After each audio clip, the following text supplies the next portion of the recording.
नमस्कार दोस्तों, welcome back. आप देख रहे हैं coffee with Sumi Jain and after a very very long time Nazia ji ने टाइप दिया है हमें।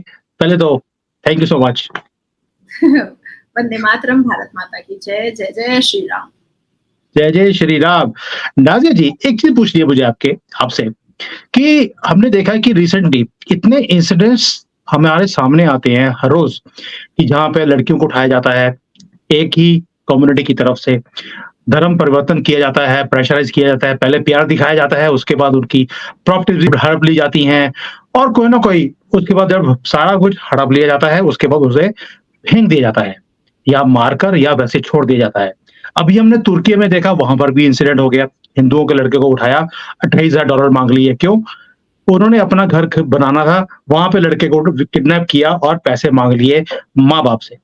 पिछले महीने भी एक बार हुआ था यूपी में, योगी जी की गवर्नमेंट है, तो भी वहाँ पर इतनी हिम्मत है कि 9 साल के बच्चे को टेलर ने किडनैप कर लिया और 18 लाख रुपए माँगे। जब पकड़ा गया टेलर तो उसने बोला कि मुझे अपना घर बनाना था, तो मैंने ये किडनैपिंग का रास्ता पकड़ा। ऐसा क्यों है कि एक ही कम्युनिटी सारा टाइम इसी काम में लगी रहती है कि सस्ते में बिना कोई मेहनत करे हम पैसे कमाएँ? तो ये तो 1450 साल से हो रहा है। कुछ नया तो नहीं है।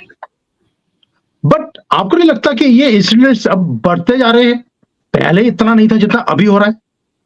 नहीं, मैं आपको बता रही हूँ। प्रॉफेट मोहम्मद सल्लल्लाहु अलैहि वसल्लम ने बीबी खदीजा रज़ी अल्लाह ताला अन्हा से निकाह किया। बीबी खदीजा रज़ी अल्लाह ताला अन्हा यहूदी थी। मोहब्बत हो गई, निकाह हो गया, उनको इस्लाम में कन्वर्ट कर दिया गया, ला इलाहा इल्लल्लाह मुहम्मदुर रसूलुल्लाह पढ़ा दिया गया। तो ये तो 1450 साल से हो रहा है, दिस इज नथिंग न्यू। ये अब आप लोगों को अब तकलीफ दे रहा है। पहले क्या था कि भारत में कांग्रेस की सरकार थी, बोल नहीं सकते थे क्योंकि वो लोग बाबर के कब्रिस्तान को बहुत मानते थे। मुझे याद है इतिहास के बहुत सारे पन्ने अगर आप पढ़िएगा, मुझे बुक्स पढ़ने की बहुत ज़्यादा शौक है। जितनी भी हमारे 5 जिहादी शिक्षा मंत्री, मुसलमान शिक्षा मंत्रियों ने डॉक्टर भीमराव अंबेडकर जी की जितनी किताबें दिल्ली यूनिवर्सिटी से, अलीगढ़ यूनिवर्सिटी से, उसके बाद फिर और भी यूनिवर्सिटी से जो वैनिश किया, जो इरेज किया, नूरुल हसन साहब, प्रोफेसर नूरुल हसन साहब ने, उसके बाद फिर अबू कलाम आज़ाद ने बहुत सारी किताबों को इरेज कर दिया। मैं उन सबको निकलवा रही हूँ, सबकी सीरीज में पढ़ रही हूँ, सारे की सीरीज में पढ़ रही हूँ। तो जैसे-जैसे मैं पढ़ती हूँ तब मुझे कभी-कभी हँसी आती है और कभी-कभी गुस्सा भी आता है और कभी-कभी मैं खुद में बहुत हँसती हूँ। इतना हँसती हूँ कि मतलब घर में जो मेड होती है वो आकर के पूछ लेती है कि ऐसा क्या कोई जोक की किताब पढ़ रही है? मैं बोलती हूँ नहीं, मैं किताब तो बहुत महत्वपूर्ण और बहुत इम्पोर्टेंट पढ़ रही हूँ, पर इसको छुपाया गया और भारत के सनातनी खामोश भी रहे।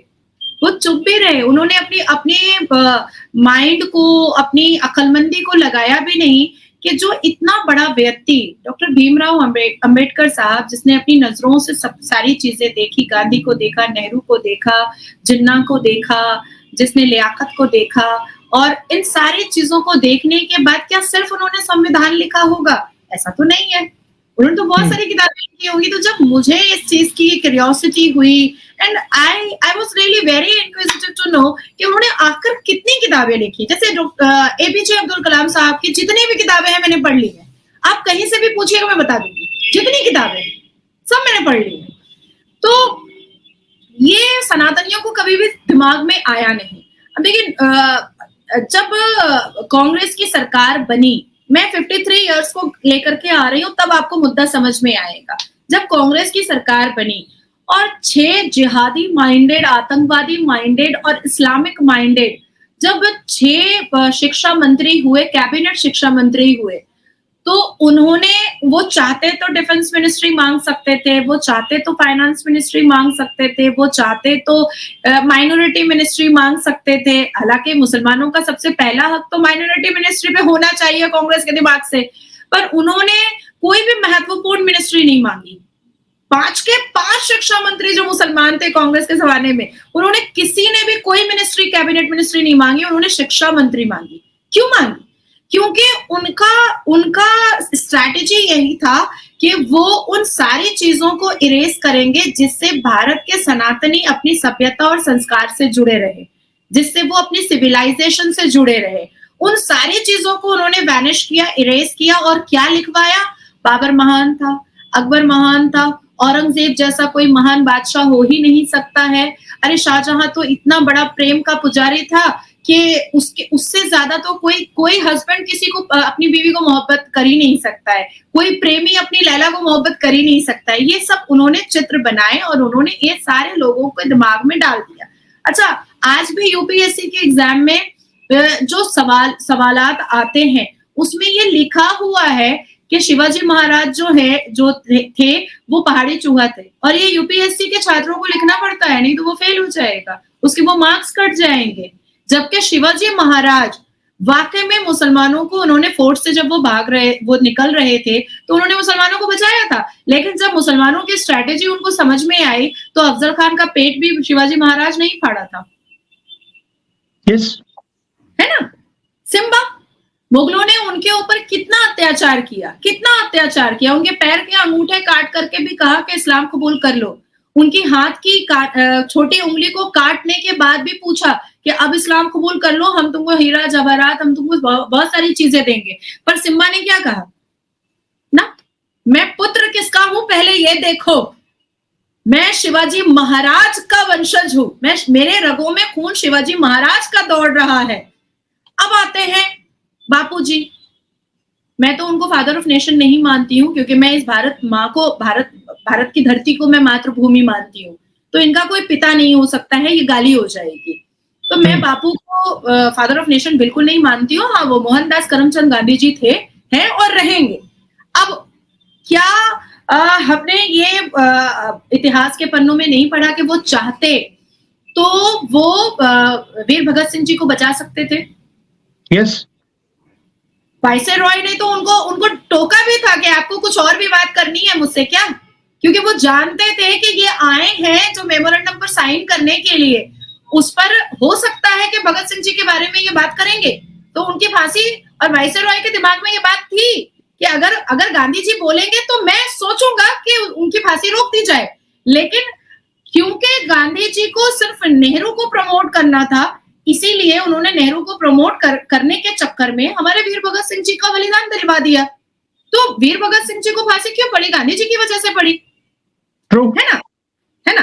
अब इसके बाद आते हैं कि भाई एटले ने तो पहले ही कह दिया था कि बंटवारा नहीं होगा, बिल्कुल भी बंटवारा नहीं होगा। जो सिर्फ मुस्लिम पॉपुलेटेड एरिया है, जो राज्यों में मुस्लिम और जो लोकेशन में मुस्लिम हाईली पॉपुलेटेड है, जैसे पंजाब हो गया, जैसे बंगाल हो गया, इसको जिन्ना के सुपुर्द कर दो, बंटवारा करने की जरूरत नहीं है। डिफेंस हमारे पास रहेगा, पार्लियामेंट हमारा रहेगा, न्यायपालिका हमारा रहेगा, संविधान हमारा रहेगा। सिर्फ जिन्ना को वो एरिया दे दो, लियाकत को वो एरिया दे दो जहां पर मुसलमान ज्यादा है।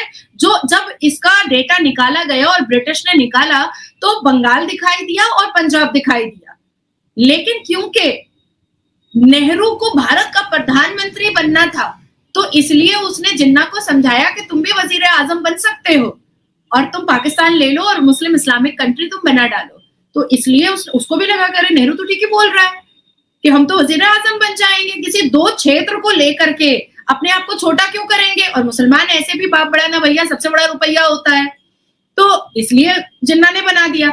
अब जिन्ना की सबसे बड़ी हार क्या है कि आज भी जिन्ना के परिवार जिंदा है।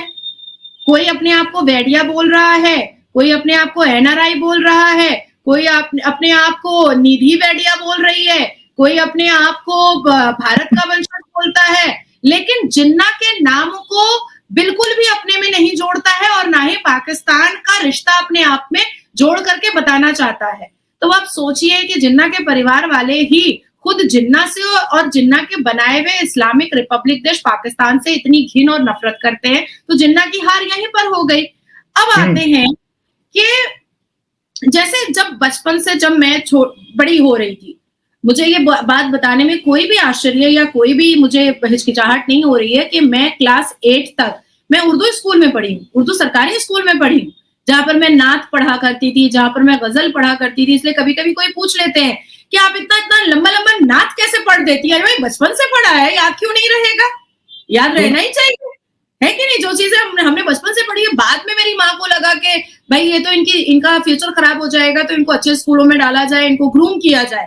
तब फिर वो उर्दू सरकारी स्कूल से निकाल करके हमें ग्रूम करने के लिए अच्छे स्कूलों में डाला गया और फिर सारे भाषा हमें पढ़ाई गई। अदरवाइज़ हम तो कुरान ही पढ़ते थे, हम तो दिनियाती पढ़ते थे, हम तो दीनी तालीम ही पढ़ते थे। तो मुझे जब मैं थोड़ी और बड़ी हुई तो मुझे लगा कि श्रीमद् भगवत गीता भी हमें पढ़ना चाहिए क्योंकि हमारे उर्दू स्कूल में बताया गया कि हिंदू काफिर है। जहां देखो वहां पीटो, पत्थर मारो, ये चीजें हमने पढ़ी। तो श्रीमद् भगवत गीता पढ़ने के बाद फिर एहसास हुआ कि इक्विवेलेंट किया कि भाई हमारा अल कुरान क्या बोल रहा है और श्रीमद् भगवत गीता क्या बोल रहा है। तो जब अल कुरान के वर्सेस हमने निकाले, हमने आयतें निकाली, तो कुरान के आयत नंबर 2 और सूरा नंबर 191 आप पढ़िएगा तो slay the unbeliever wherever you find them. Slay the unbeliever wherever you find them. Quran आयत नंबर सूरा नंबर 3 आयत number 85 Any religion other than Islam is not acceptable. ठीक है? लेकिन नाज़िया जी, जो आप बात बोल रही हैं, वो तो समझ आ गई मुझे। लेकिन यहाँ पर कहाँ लिखा हुआ है कि नॉन बिलीवर की हर एक चीज़ को आप कब्ज़ा भी कर लो, धोखा दे दो, फँसा लो, लव जिहाद कर लो, ये कहाँ लिखा हुआ है? मुझे लगता है कि सुमित भाई आपको अल कुरान पढ़ने की ज़रूरत है। मैं तभी पूछ रहा हूँ आपसे। मेरे साथ कन्फ्रंटेशन पे या डिबेट पे जब भी मैं किसी के भी साथ बैठती हूँ तो मैं यही बोलती हूँ कि हंसी मजाक की कोई जगह ही नहीं है, सिर्फ नॉलेज की बात ही हो सकती है, इसके अलावा कुछ हो ही नहीं सकता। देखिए हमारा इस्लाम 4 चीजों पर टिका होता है, अल तक़िया, दाई, जिहाद और जजिया। हमारा इस्लाम 4 चीजों पर टिका होता है और ये आज से नहीं, ये प्रॉफिट के जमाने से चल रहा है, प्रॉफिट के जमाने से चल रहा है। अब अल तक़िया क्या होता है कि पहले हमें आपको ये एहसास दिलाना पड़ता है कि हम आपसे दूर नहीं हैं या हम आपसे परे नहीं हैं या हम आप जैसे नहीं है, ऐसा नहीं है। आपके भी रगों में आपका भी ब्लड का रंग जो है वो लाल है, मेरा भी लाल है और भारत में आप भी रह रहे हैं, मैं भी रहती हूँ, आपको भी भारत से प्यार है, मुझे भी भारत से प्यार है, मैं भी वही खाती हूँ जो आप खाते हैं। तो ऐसे आप मेरे ऊपर विश्वास करेंगे कि अरे मुसलमान तो भारत से बहुत प्यार करते हैं और हमेशा छाती पीटते हैं कि अरे भाई आजादी के वक्त में सिर्फ हिंदुओं का खून नहीं बहा था, मुसलमानों का भी खून बहा था। तो ये एहसास हम पहले जगाते हैं। दिस इज कॉल्ड अल तक़िया इन अरबिक वर्ड, अल तक़िया। अब इसके बाद दाई आता है, इस्लाम की दावत। दाई में फिर हम अब आप मेरे से कन्विंस हो गए, हमारा बहुत अच्छा याराना हो गया, आपने मुझे बहन बना लिया, हमने राखी बांध दिया आपको कन्विंस करने के चक्कर में। उसके बाद फिर मैं आपको बताऊंगी कि देखिए जितना इस्लाम में खूबसूरती है, जितना इस्लाम में पावर है, जितना इस्लाम में करिश्मा है, वो आपके सनातन धर्म में नहीं है। अब आप थोड़े से भी कन्विंस हो गए, वेल एंड गुड। और अगर नहीं कन्विंस हुए तब आता है जिहाद, लाओ तलवार और काटो सुमित का गला। अब उसके बाद अब जैसे ही सुमित का गला कट गया जिहाद के नाम पर कि भाई अल तक़िया भी हो गया, दाई भी हो गया, पर सुमित तो माना नहीं, तो चलो गला भी कट गया। लेकिन अब उसके घर वाले इस्लाम कबूल नहीं कर रहे हैं, ला इलाहा इल्लल्लाह मुहम्मदुर रसूलुल्लाह नहीं पढ़ रहे हैं। अब वहां पर हो जाएगा जजिया कि अब अगर तुमको अपने धर्म का पालन करना है, अपनी बुत परस्ती करनी है, अपना पीगन वाला काम जो मुसलमान कहते हैं, अपना काफिरों वाला काम करना है, तो फिर अब आपको मुसलमानों को जजिया देना पड़ेगा। अब वो मॉडर्न जजिया हो सकता है, वो आपके घर की बहू बेटी हो सकती है, वो आपके घर की माता बहनें हो सकती हैं, जो मन चाहेगा वो ले लिया जाएगा जजिया और मॉडर्न जजिया के नाम पर। दिस इज कॉल्ड इस्लाम। अब एक चीज बताइए, अब ये तो आपने मुझे समझा दिया बड़ी ब्यूटीफुली, ये मुझे भी पहली बार समझ में आया है। एक्स मुस्लिम्स जो हैं उनके साथ भी मैंने शोज करे हैं, even they could not explain that beautifully the way you have done it. अभी आपने देखा होगा रिसेंटली, देखिए क्या होता है कि जो ये हो रहा है मुझे समझ आ गया। अभी आपने सुना है कल या परसों आकिब मीर का भी एक केस हुआ है, वहां पर भी जम्मू की लड़की जैन थी, आई डोंट नो जैन कैसे एक मुस्लिम के साथ चलेगी जबकि हमारे कम्युनिटी में ऐसा होता नहीं है, और उसकी प्रॉपर्टी भी बिकवानी पड़ी, सारे पैसे ले लिए और सनातनी बनकर वो बेवकूफ बना रहा था सबको। सनातनी नहीं था, वो था जिहादी और सनातनी के नाम पर उसने अपना सोशल मीडिया पे भी बड़ा पॉपुलर हुआ था। अब ये किस कैटेगरी में आता है? ये भी बेवकूफ़ बनाने का धंधा, क्या ये भी इस्लाम सिखाता है या उसका अपना किया कराया है ये? नहीं, देखिए मदरसे के अंदर एंटर किसी भी प्रेस मीडिया वाले को करने नहीं दिया जाता है। देवबंद और दारुल उलूम के अंदर किसी भी प्रेस मीडिया वालों को एंटर करने नहीं दिया जाता है। जब भी हिजाब की बात आती है और जब हम ये पूछते हैं कि हज और उम्रा के वक्त में मुसलमान औरतें एहरम जब पहनती हैं तो उनका चेहरा और नाक नहीं छुपा होना चाहिए, आधा ये नहीं छुपा होना चाहिए, नहीं तो वजू ही नहीं होगा। तो जब हम सत्य के आधार पर मुसलमानों से बात करते हैं तो बदले में हमें परोस करके गालियां मिलती हैं। एक इस्लाम है जो हमारी अल्हामी किताब अल कुरान का है और एक मुसलमान है जो मुगल के फॉलोअर हैं, जो मुगल आजम के आजम हैं, ठीक है। अब जब क्योंकि मैंने आपको प्रॉफिट मोहम्मद सल्लल्लाहु अलैहि वसल्लम से कन्वर्शन और लव जिहाद बता दिया, उसके बाद फिर अब धरती पर आ जाते हैं भारत में और दिल्ली के जामा मस्जिद पहुंच जाते हैं मैं और आप शब्दावली से। तो लव जिहाद का और बेटियों को बेवकूफ बनाने का प्रचार तो इमाम बुखारी साहब ने भी किया। उनके इकलौते बेटे की जो बीवी है वो हिंदू है, सनातनी है। और देखिए मुसलमानों का दोहरा रंग और देखिए मुसलमानों का चरित्र कि अब उस हिंदू बीवी के पेट से पैदा हुआ बेटा बच्चा वो अब इमाम बनेगा, शाही इमाम बनेगा और यही मुसलमान उसके पीछे नमाज पढ़ेंगे और तहलीमा बांधेंगे ना अल्लाहू अकबर का। तो इसमें तो जीत आपकी हो रही है, कहीं ना कहीं तो जीत आपकी हो रही है।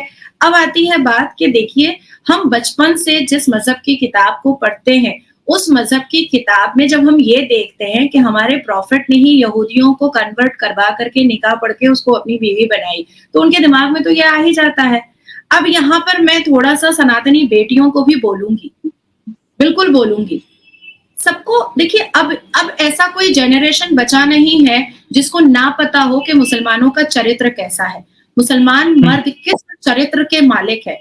जब वो अपने मजहब की हमकलमा बेटियों को 3 तलाक दे करके उनको बेइज्जत बेआबरू करने में 3 सेकंड नहीं सोचते हैं, तो ये कैसे हिंदू सनातनी बेटियां या क्रिश्चियन बेटियां ये सोच लेती हैं कि ये मुसलमान मर्द उसको इज्जत देंगे? कभी नहीं इज्जत दे सकते हैं। जब हमारे मजहब की हमकलमा बेटियों को 6 साल, 5 साल, 7 साल, 8 साल, 9 साल, 10 साल की उम्र में हमारा सलवार झांका जाता है कि age of puberty is age of marriage, हमारा सलवार लाल होगा कि भाई बिस्तर पर लेकर के आना है निकाह के नाम पर। तो जब हमारे मजहब के 50 साल, 52 साल, 65 साल के बुढ़े बुजुर्ग लोग ये सारी अश्लीलता का नंगा नाच कर रहे हैं, तो गैर धर्म की बेटियों को ये कैसे फील हो जाता है कि भाई उनको बड़ा इज्जत मिल जाएगा, उनको बड़ा मान मर्यादा मिल जाएगा। अब आती है बात कि सनातन धर्म के जो लड़के होते हैं वो बड़े जिम्मेदार तरीके के होते हैं, बड़े जिम्मेदार। अब जब तक वो स्कूल कॉलेज में पढ़ रहे होते हैं उनका पूरा फोकस स्कूल कॉलेज पर होता है। जैसे ही वो अपनी पढ़ाई कंप्लीट करते हैं माँ बाप का एक प्रेशर होता है, बेटा अब तू शादी कर ले। शादी हो कर लेते हैं वो बेचारे, अब तू कुछ ऐसा कर कि बाल बच्चों को अच्छे से पाल ले। अब वो बेचारे उसमें पड़ जाते हैं कि बाल बच्चों को अच्छे से पालेंगे। उसके बाद फिर माँ बाप उनके ऊपर प्रेशर देते हैं, एक गाड़ी ले ले, एक घर ले ले। अब वो उस पर फोकस में पड़ जाते हैं, वो एक गाड़ी ले लेते हैं, एक घर ले लेते हैं। जब थोड़ा और कमा लेते हैं तो माँ बाप प्रेशर डाल देते हैं कि एक काम करो, अब इंडिया से बाहर जो है अपने आप को सेटल करने की कोशिश करो ताकि बच्चे और भी ज्यादा शिक्षित हो जाए। अब बच्चे पैदा हो चुके हैं, अब उनको पायलट बनाना है, उनको इंजीनियर बनाना है, उनको डॉक्टर बनाना है, उनको वकील बनाना है। तो हिंदू लड़कों पर, सनातनी लड़कों पर जो ये जिम्मेदारी माँ बाप देते रहते हैं तो वो कभी भी बावले और फॉर नो रीजन लफंगे तो होते नहीं है। अब मुसलमान लड़के पर आते हैं, वो पूरी रात जागते हैं, जीन्स पैंट पहन करके सो जाते हैं, दोपहर में 2 बजे उठते हैं, ब्रश लेकर के नीचे में जो है वो आंख सेकने का काम करते रहते हैं। अब सनातनी बेटियां जो हैं वो ऐसे ही अपने कल्चर के हिसाब से वो बड़ी ऑक्यूपाइड होती हैं और अपने घर में शुरू से वो देख रही होती हैं कि रिस्पॉन्सिबिलिटीज और कर्तव्यों का पालन बहुत ज्यादा करना है। मुसलमान लड़कों में क्या है, आवारगी ज्यादा करनी है, तो उनको एक लस्ट मिलता है, एक मजे की जगह मिलती है। पार्लर जा रही हो, अच्छा आते हैं बेबी। अच्छा स्कूल जा रही हो, आते हैं बेबी। मार्केट जा रही हो, आते हैं बेबी। कंप्यूटर क्लास करने जा रही हो, आते हैं बेबी। तो ये जो सनातनी लड़कियां, जैन लड़कियां, यहूदी लड़कियां, कृष्ण लड़कियां, नेपाली लड़कियां, ये जो इनको मिलता है ना, बहुत सारा टाइम, बहुत सारा लाड प्यार, वही उनको अट्रैक्ट करता है कि अरे ये तो मुझे बहुत टाइम दे रहा है, ये तो मुझे बहुत लाड प्यार कर रहा है। बाद में उनको पता चलता है कि अरे मैं तो 35 बोटियों के साथ फ्रिज में पाई गई हूँ, पुलिस को, ये बाद में उनको पता चलता है। तो अब चीजें क्या है सुमित भैया कि अब इतने इंसिडेंट्स हो चुके हैं, मोर देन 2000 केसेस तो मेरे टेबल पर है लव जिहाद के, जो बच्चियां बची नहीं है, मर चुकी है।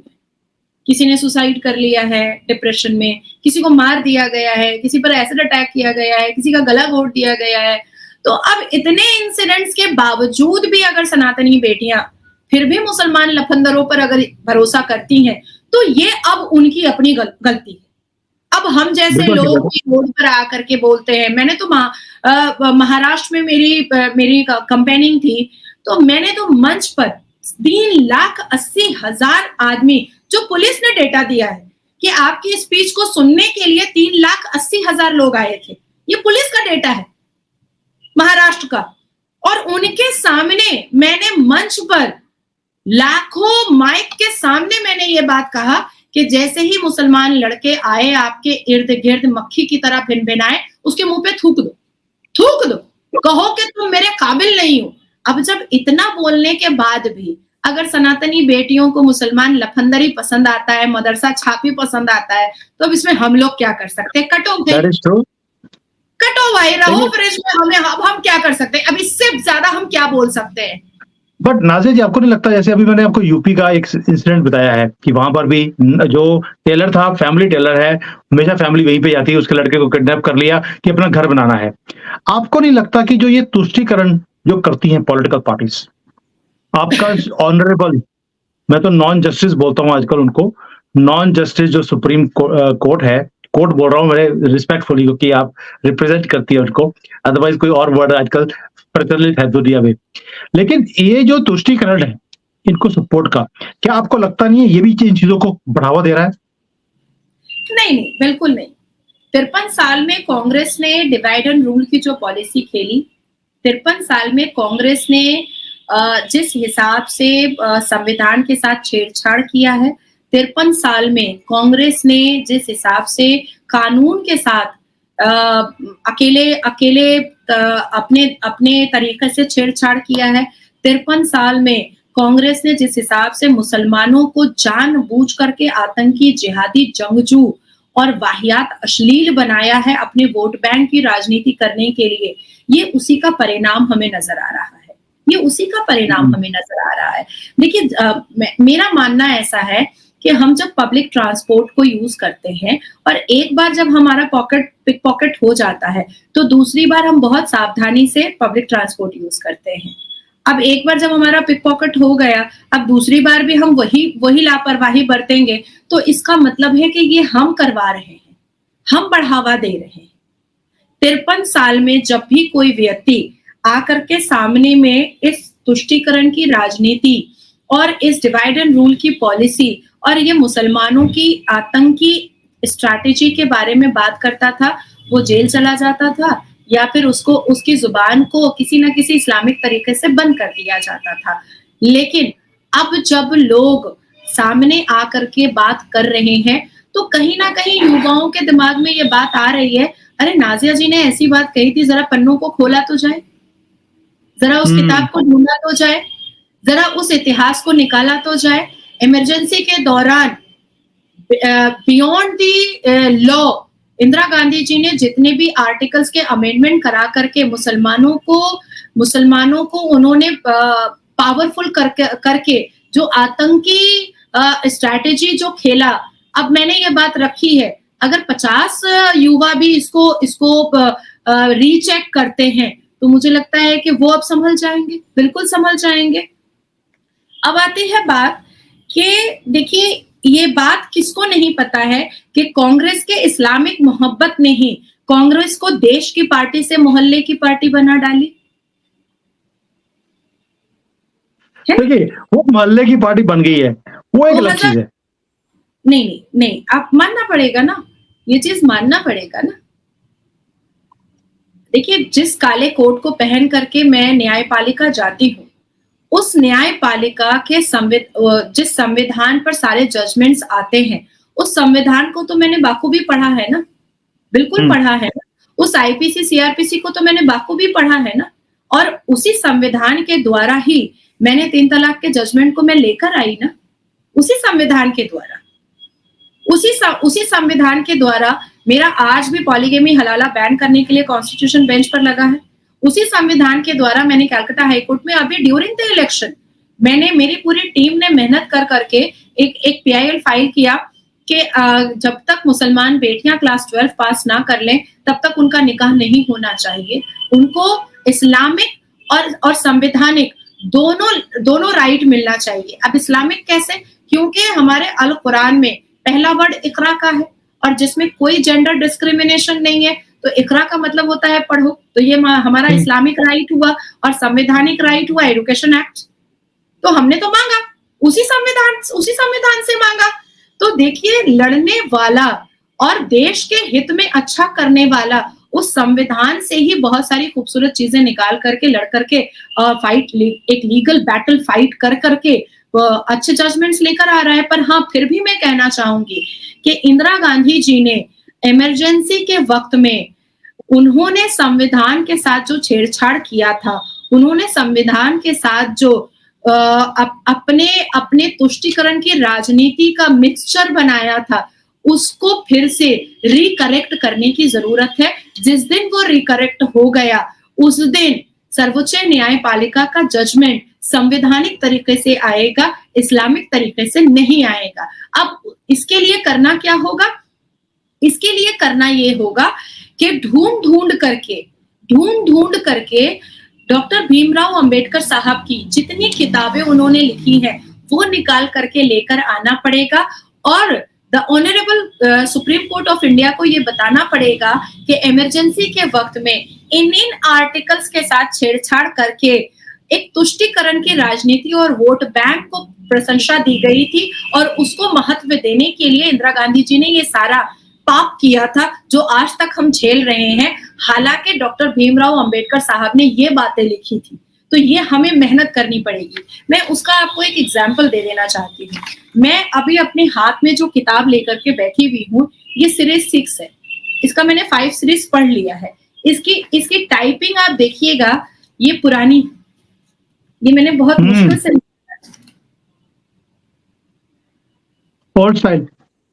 है ना, ये मैंने बहुत मुश्किल से निकाला है।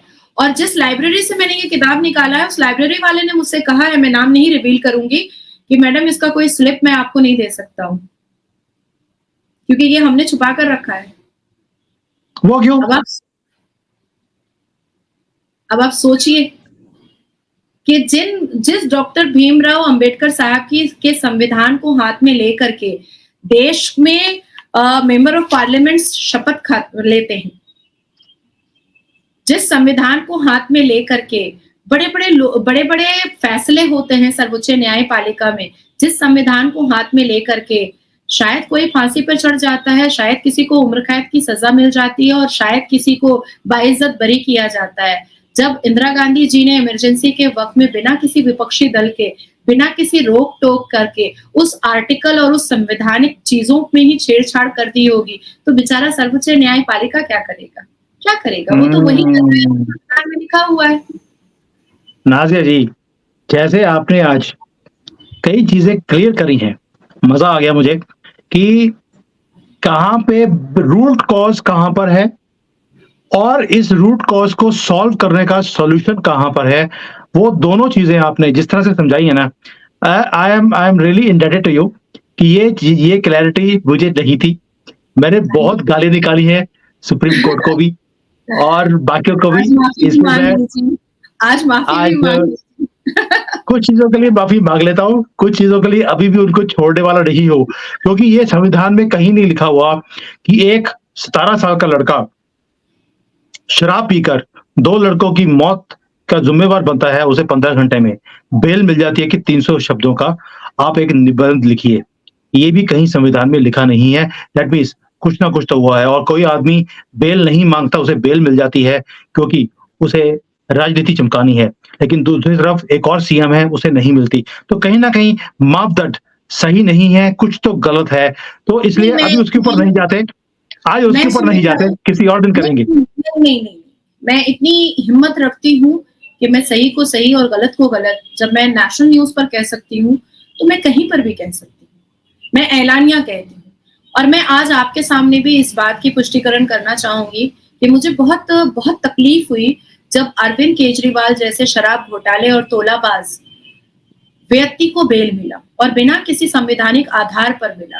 मुझे आज भी याद है कि श्री राजनाथ सिंह जी की माताजी का निधन हुआ था, उनकी मृत्यु हुई थी, तो अंतिम संस्कार के लिए और वो सारे रिचुअल्स जो होते हैं, श्राद्ध के लिए उनको बेल नहीं मिला था और इमरजेंसी के वक़्त में जब वो जेल की हिरासत में थे और क्यों थे? क्योंकि वो विपक्षी थे। उनका पाप सिर्फ़ इतना था कि वो विपक्षी दल थे। हालाँकि ईडी ने साफ लफ्ज़ों में न्यायपालिका के जजेस से पूछा कि हमने इनको इलेक्शन कमीशन के आचार संहिता से 5 दिन पहले उठाया है, अरेस्ट किया है। फंडामेंटल राइट कहीं पर आता नहीं है, ह्यूमन राइट कहीं पर आता नहीं है, कोई आर्टिकल संविधान के इस बात की अनुमति देते नहीं है कि इनको कंपेनिंग के लिए बेल दिया जाए, तो ये बेल मिल कैसे रहा है? इस बात की मैं पुष्टिकरण करती हूँ कि ये गलत है।